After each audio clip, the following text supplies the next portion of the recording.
My brother didn't just steal from me. He didn't just take money or a house or a future. My brother stole my inheritance. He stole my father's voice. He rewrote our last chapter before the ink was even dry. And when he did, I made a choice. I chose stillness. I chose patience. I chose to let the universe collect its debt. Welcome to Boomerang Stories, where every action, every single one, eventually comes back around. What goes around comes around. This is a true story about family betrayal and quiet revenge. Before we begin, I need one small favor. Look at the screen right now and drop a simple hello in the comments. Tell me where you're watching from. It matters. It tells the algorithm you're here, you're real, and you're part of this story. And if you believe justice isn't always loud, that sometimes it arrives as a quiet, gathering storm, then subscribe and turn on the bell, because every single week we explore the shadows where karma waits. This is a karma revenge story, a powerful tale of betrayal and justice inspired by viral Reddit revenge stories. And it begins with the world my father built. Now, to understand how deep this silence goes, you have to understand the noise that came before it. You have to understand the world my father built. Richard Carter didn't inherit a business. He built one from splinters and sweat. He came to this country with $50 and a phrase book, his hands already rough from work back home. His first job was carrying lumber on a construction site in the blistering heat. He'd come home with blisters that wept and bled, but his eyes, my father's eyes, always held this stubborn, unkillable light. A belief that integrity wasn't just a virtue, it was the only material you could build a life on that wouldn't eventually rot. He met my mother, Clara, at a diner. He'd come in every day for 2 weeks, nursing a single cup of coffee he couldn't really afford, just to watch her. She had a laugh that could cut through the greasy kitchen air like a bell. He always said courting her was the only truly brave thing he'd ever done. She was the artist to his architect. Where he saw load-bearing walls and joist spans, she saw where the morning light would fall, where you could put a window to watch the birds. She believed in beauty for its own sake, and she planted that belief in him, like the roses she later tended in the yard of the first home he ever built for her. That house, 1417 Maple Lane, wasn't just a structure. It was his love letter to her, written in oak and shingle and poured concrete. Every nail was driven with intention. Every window was placed to catch her favorite light. And in the backyard, she created her masterpiece, a rose garden, a reckless, joyful explosion of color against the green. Reds so deep they looked black in the twilight. Yellows that seemed to hold sunlight even on cloudy days. My father would stand at the kitchen sink, washing dinner plates, and just watch her out there, his hands in soapy water, his face soft with a kind of quiet awe. That was the world I was born into, a world built by hands that believed in permanence and tended by a heart that believed in beauty. Then there was us, Michael, 3 years older, and me, Alex. We were born into that scent of sawdust and rose petals. From the beginning, we were different creatures. Michael was my father's shadow. Even as a toddler, he'd follow Dad around with a plastic toolbox, imitating his serious frown. He was a builder of perfect, orderly things. His Lego cities were marvels of symmetry and planning. If a piece was the wrong color, he would dismantle entire sections until he found the correct one in the bin. He loved rules, systems, predictability. He saw the world as a series of problems to be solved and solutions to be implemented. He was the child who, at age 10, read my father's business ledgers for fun, pointing out a rounding error with a serious finger. I was my mother's son. While Michael built towers, I drew dragons circling them. While he calculated the number of bricks needed for a fortress wall, I was writing the epic poem about the king who lived inside it. My room was a beautiful chaos of sketchbooks, half-built model airplanes, and novels with dog-eared pages. I was messy, emotional, intuitive. Dad would find me lying in the grass, staring at the clouds, and he'd lie down beside me. "What do you see, Alex?" he'd ask. "I see a ship," I'd say, "with tattered sails, but it's coming home." He'd squeeze my shoulder. "That's my dreamer." It wasn't that he loved one more than the other. I truly believe that. He loved Michael's solidity, his reliability, the way he understood the grammar of the physical world. He loved my imagination, my sensitivity, the way I perceived the music underneath the noise. He believed with all his heart that there was room for both of us in his legacy. The businessman and the artist, the structure and the soul, the foundation and the spire. But Michael saw it as a hierarchy. In his world, the practical always trumped the poetic. The measurable always outweighed the felt. He'd look at my detailed sketch of a fantasy castle and say, "The buttresses are all wrong. They'd never support that weight." He couldn't see the story. He could only see the flawed engineering. Our childhood rivalry was the quiet engine of our lives. It pushed us, it defined us. We shared a bedroom for 15 years. He helped me survive algebra. I wrote his English essays. We built blanket forts that became castles, and we swore oaths of brotherhood in their shadowy interiors. That bond was real. It had to be real. The alternative was too lonely to consider. The first real fracture appeared when we were teenagers. Dad had just finished a beautiful, custom home for a doctor and his family. He brought us to the empty house before the owners moved in. The afternoon sun streamed through cathedral windows onto polished hardwood floors. Dad was beaming, his pride a physical warmth in the room. He put a hand on each of our shoulders. "Someday, boys," he said, his voice thick with emotion, "all of this will be yours, together." He looked at Michael. "You, Michael, you have the mind for it. You'll run the business. You'll keep it growing, keep it honest, keep our name strong." Then he turned to me, his eyes shining. "And you, Alex, you'll be the heart of it. You'll design the spaces. You'll make the houses into homes. You'll tell the story of our family through every door frame and window we build. It'll be a partnership, a perfect partnership." It was a beautiful vision, a fairy tale of filial harmony. In the car on the way home, Michael was silent. Later, in our room, as we got ready for bed, he spoke without looking at me. "Dad's a romantic," he said, his voice flat. "Businesses aren't run on heart, Alex. They run on numbers, on margins, on strategy. Partnerships based on feelings, they fail." I didn't know what to say. His words felt like a cold draft in our warm, shared space. Time moved on. Michael went to a prestigious business school. I chose a state university, double majoring in architecture and literature, a combination Michael called professionally indecisive. Dad, though, loved it. "A builder who understands story," he'd exclaim, clapping me on the back. "That's the future." While I was away, the foundation of our world began to crack. My mother, the vibrant, laughing heart of our home, was diagnosed with ovarian cancer. It was swift and merciless. The light in my father's eyes dimmed, then guttered. Grief is a weight that changes the shape of a man. He became quieter, slower. The business began to coast on its reputation. Michael, ever the pragmatist, dropped a semester and came home to help, but his help felt less like support and more like a quiet, methodical takeover. He started talking about streamlining operations, modernizing the business model, cutting dead weight. He saw Dad's loyal crew, men who'd been with him for 20 years, men who knew the smell of fresh-cut pine like their own breath, as a financial liability. "Their benefits packages are killing us, Dad," he'd say at the dinner table. The words clinical and cold next to the empty chair where Mom used to sit. Dad would just shake his head, his eyes distant. "Not now, son. They're family. Sentiment doesn't pay the bills," Michael would mutter, and the air would go cold. After Mom died, the rose garden began to wither. Dad couldn't bear to go outside and see it. The vibrant colors turned to brittle browns and grays. The house felt cavernous, haunted by the echo of her absence. I moved back home after graduation, a desperate attempt to fill the silence. Michael moved into a sleek, minimalist apartment downtown. He was already living the life he felt he'd earned. Even before he'd officially inherited anything, I'd find Dad in his armchair, holding a photograph of Mom, just staring into the middle distance. I'd make him tea, sit with him, and talk. Not about business, but about my designs, about a book I was reading, about the way the light fell on the floorboards in a particular way. He'd listen, sometimes giving my hand a weak squeeze. "You have her soul, Alex," he'd whisper, his voice frayed. "You see the world the way she did." Michael's visits were different. They were board meetings. He'd arrive with spreadsheets and projections, talking about leveraging assets and market penetration. Dad would look at him, bewildered, a man speaking a foreign language. "The business is fine, Michael," he'd say, tired. "It provides. It's honest.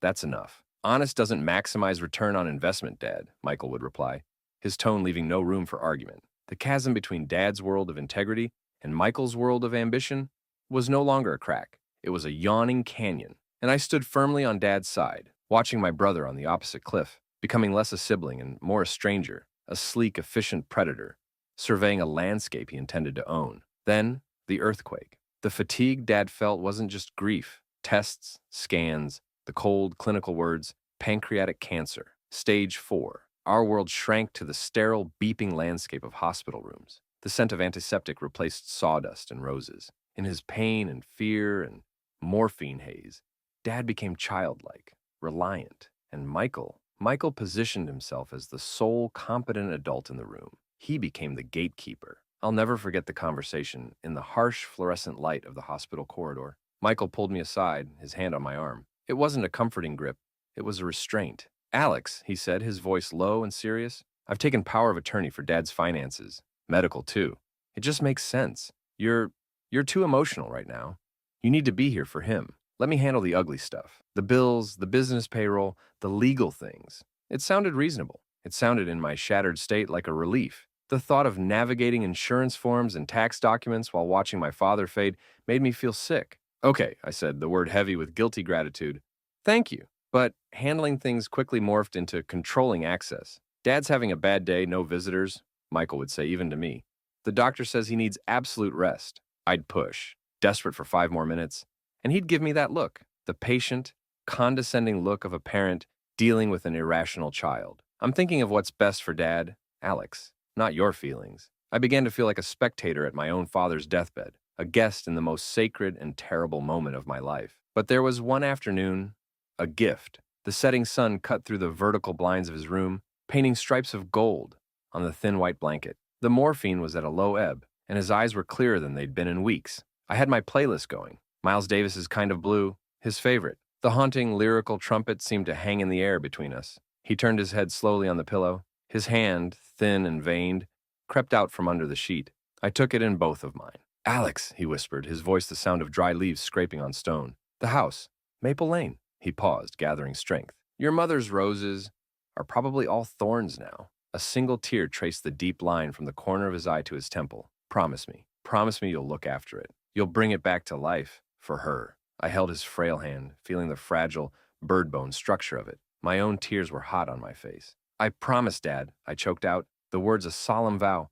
I swear to you. He nodded just once. A small, peaceful smile touched his lips. He closed his eyes. That was our last real conversation. The final, unbreakable thread, connecting his dying wishes to my future. I didn't know that in the family waiting room down the hall, Michael was on the phone with lawyer Thompson, scissors in hand, already snipping that thread. The funeral was a gray smear of a day. Michael gave the eulogy. He spoke of legacy, continuity, and the Carter name. It was a good speech.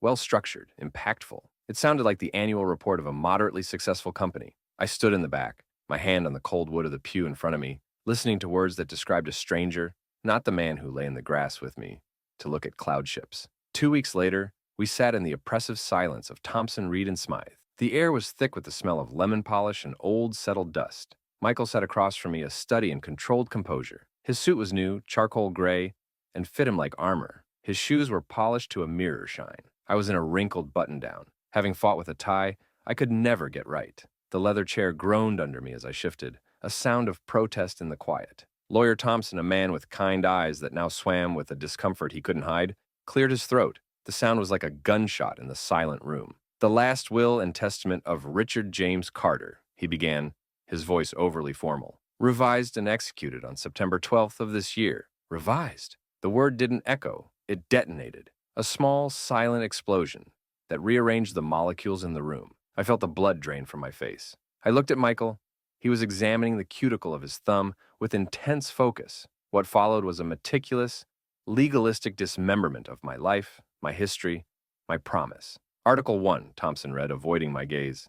To my son, Michael James Carter, I bequeath the entirety of Carter Construction, including all assets, liabilities, trade names, ongoing contracts, equipment, and goodwill, with an approximate net valuation of $2,300,000. Michael gave a single slight acknowledging nod, the nod of a CEO, accepting a routine report. Article 2. To my son, Michael James Carter, I bequeath the entirety of my investment portfolio, securities, and holdings, currently managed by First National Trust, with an approximate valuation of $1,800,000. My breath caught in my throat. A high-pitched ringing started in my ears. Article 3. To my son, Michael James Carter, I bequeath the real property located at 1417 Maple Lane, including all structures, outbuildings, and land. The world stopped. The air vanished. Maple Lane, the love letter house, the thorny grave of my mother's garden, the physical manifestation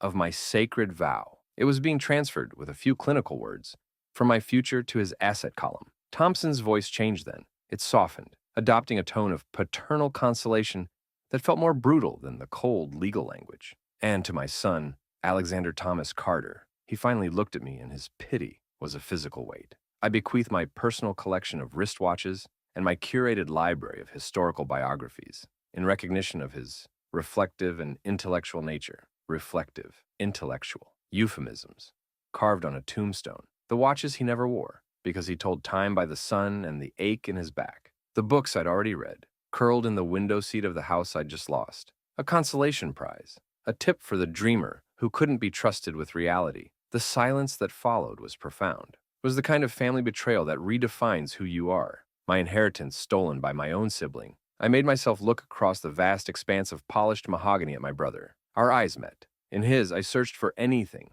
A flicker of guilt, a shadow of shame. There was nothing. His gaze was flat, clean, empty. The look of a surgeon who has just completed a difficult, bloody, but ultimately successful operation.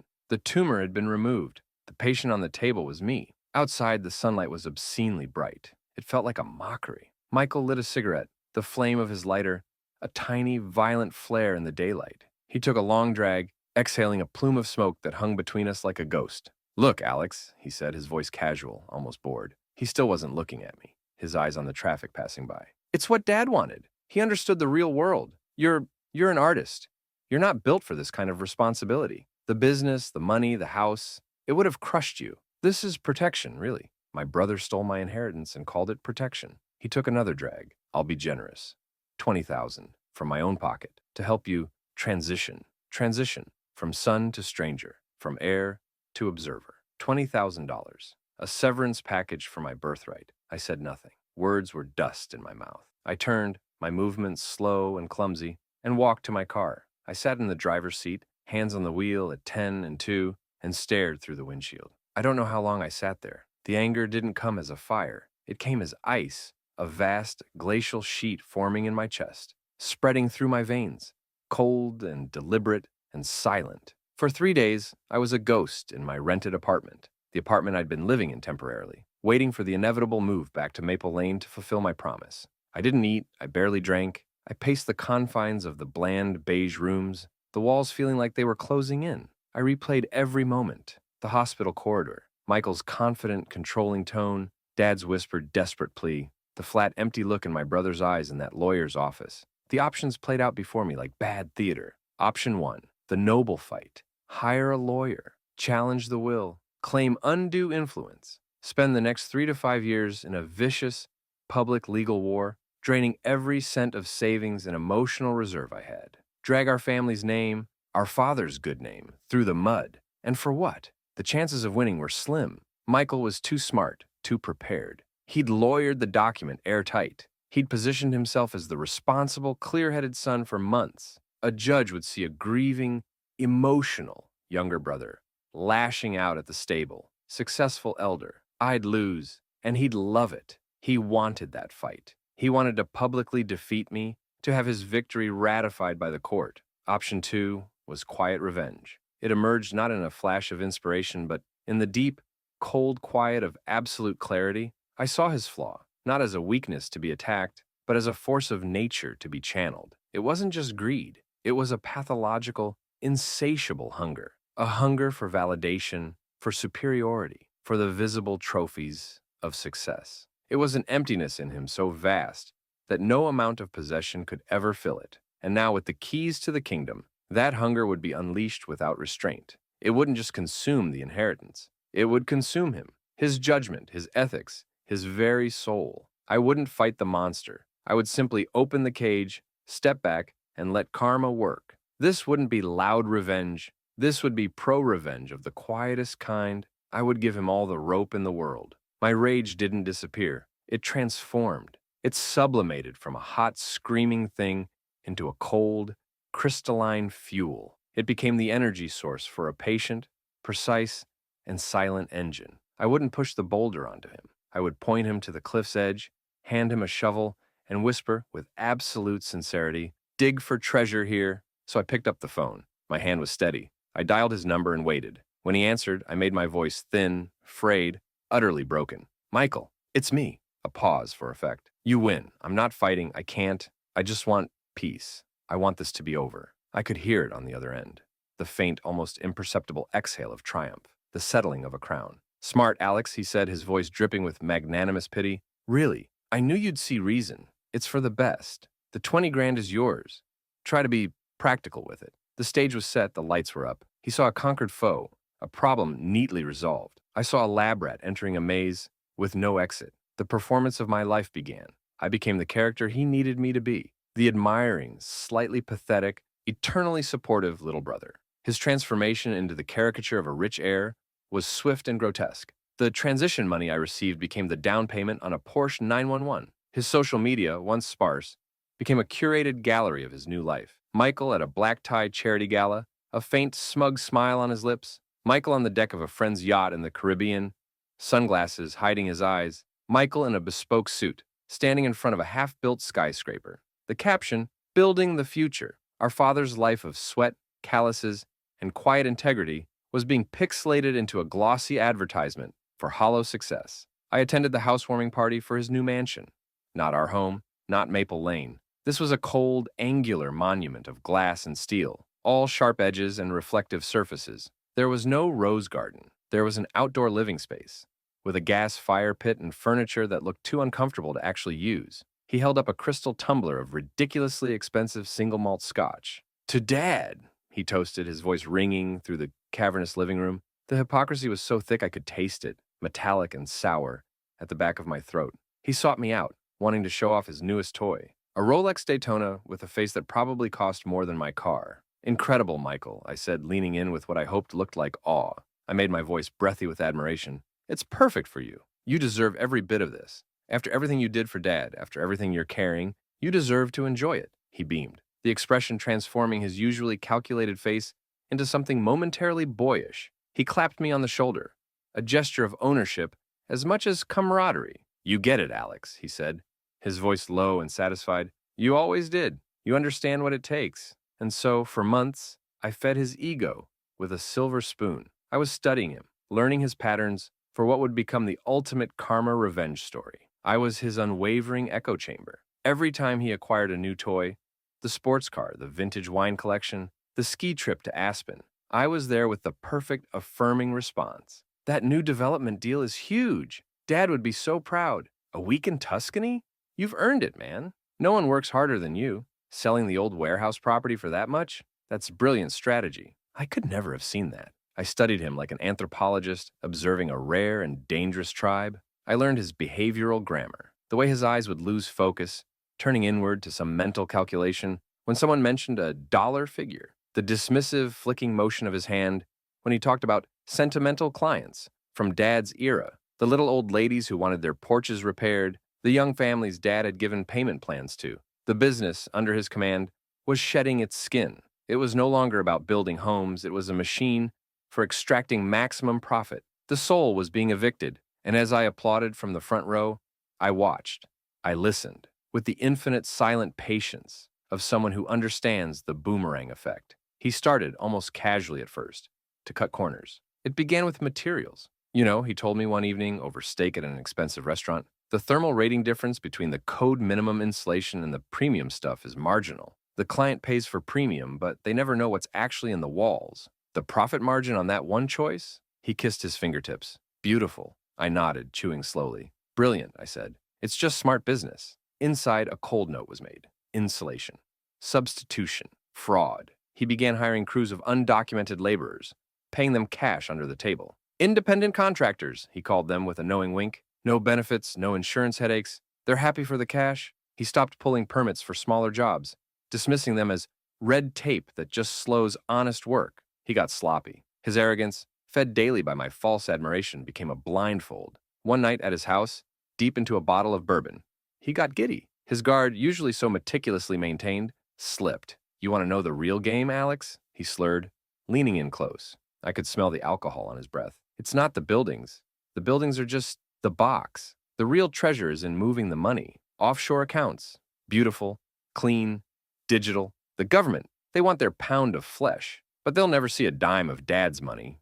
Not a single dime. It's a game of chess. And I," he tapped his temple, "am a grandmaster." I smiled. It was an easy smile. I poured him another 2 fingers of bourbon. "To the grandmaster," I said, clinking his glass, and in my mind, in the cold, quiet vault where my real self lived, I filed it away. Tax evasion, wire fraud, Audio evidence, December 14th. This was the evidence that would ensure cosmic justice. My phone became a secret archive, a digital tomb for his sins. During brotherly visits to his job sites, I'd take out my phone. "This framing is impressive, Michael," I'd say, and snap a photo that clearly showed improperly spaced studs and missing hurricane clips. I'd accidentally see an invoice on his desk, one amount for the client, a lower amount entered into his accounting software, and discreetly capture it with my camera. I recorded our conversations, the voice memo app a silent witness in my pocket. I stored it all in encrypted cloud folders, meticulously organized. Folder, building violations. Folder,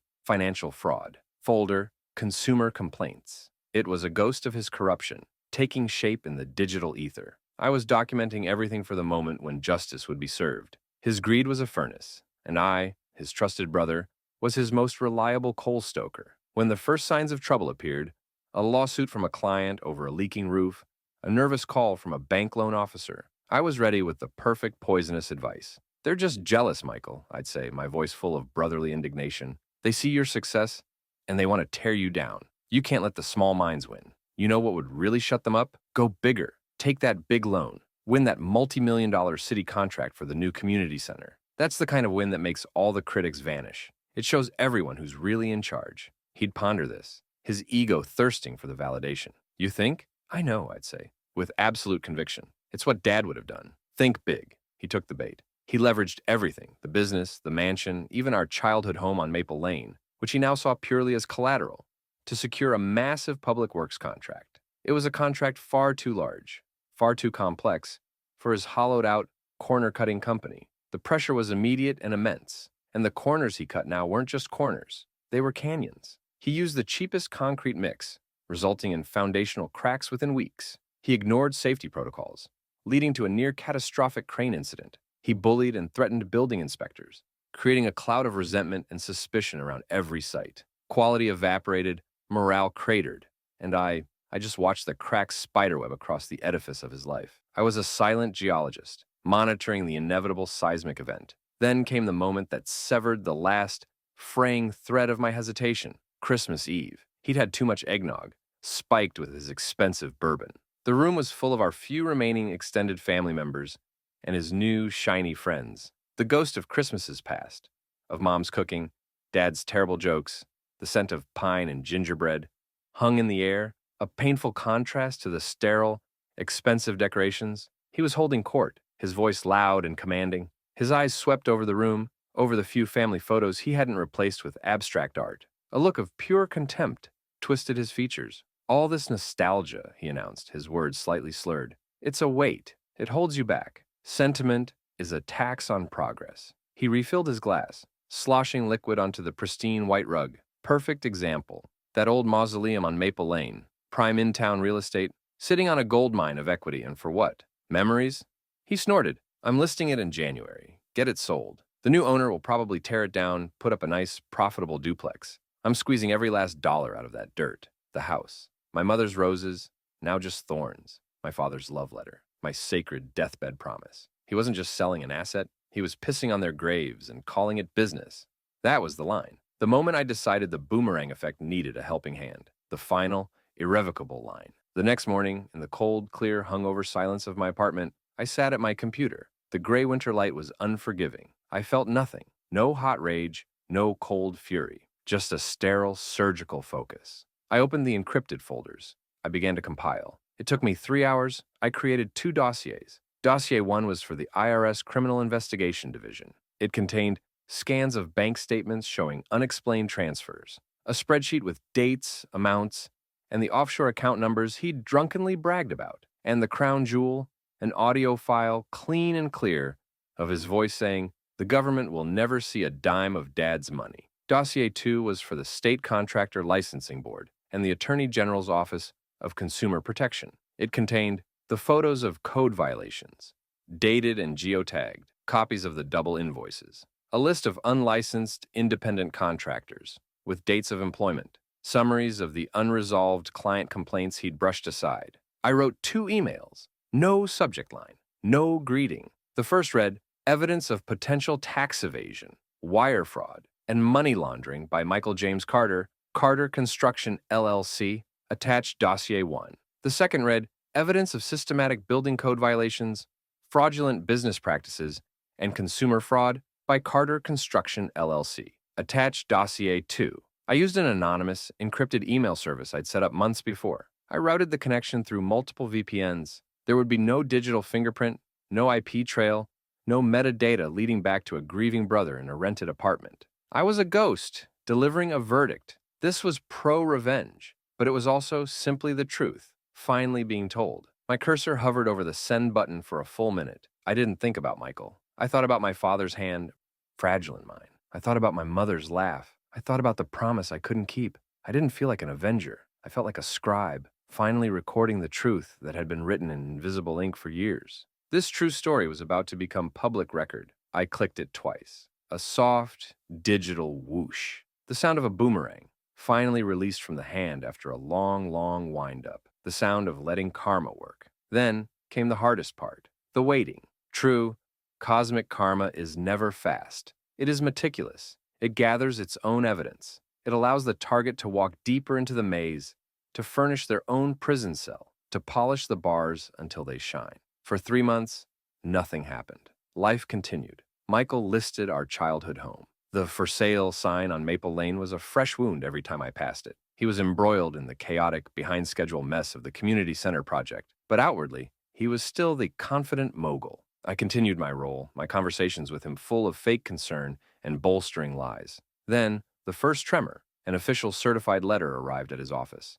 The state licensing board, a random audit of his procedures and permits. He called me annoyed. Bureaucratic nonsense. They're probably just filling a quota. I'll have my lawyer handle it. I'm sure it's nothing, I soothed. Your books are perfect. You have nothing to worry about. But the random audit uncovered discrepancies. Those discrepancies triggered a mandatory, deeper investigation. Then, the second, heavier envelope arrived. From the Internal Revenue Service, notice of audit. The panic in his voice during our next call was a new, raw thing. Alex, this is bad. They're not just asking for receipts. They're demanding everything. Bank records, transfer logs, everything from the last 7 years. My voice was calm syrup. Just cooperate fully, Michael. Be transparent. You have nothing to hide, right? The silence on the other end of the line was more eloquent than any confession. The collapse, when it came, was not a single dramatic explosion. It was a slow, public, humiliating implosion. A building being dismantled brick by brick in full view of the town. Justice was being served in the most complete way possible. The state investigation concluded first. Carter Construction was found guilty of multiple, willful building code violations, fraudulent billing practices, and employing unlicensed personnel. His contractor's license was revoked permanently. He was fined $200,000 and ordered to pay restitution to defrauded clients. That verdict was the first domino. It gave the IRS investigation explosive momentum. Without a valid business license, his deductions were disallowed. The offshore accounts were traced. The independent contractors were interviewed. The full, ugly picture emerged. The IRS hit him with a bill for back taxes, penalties, and interest that was so large, it seemed fictional, over $800,000. They placed liens on everything. His business assets, his personal accounts, the mansion, the cars. The bank, seeing a sinking ship, called in all his business loans immediately. The lawsuits from past clients, once isolated, became a flood. Every person who'd ever had a leaky roof or a cracked foundation saw their chance and took it. He was forced to liquidate everything. The Porsche was the first to go, sold at a loss. Then the boat, the wine collection. The modern mansion was sold in a fire sale, the proceeds swallowed by the IRS lien. He moved into a bland, mid-range apartment, a stark come-down. And finally, the sale of 1417 Maple Lane fell through.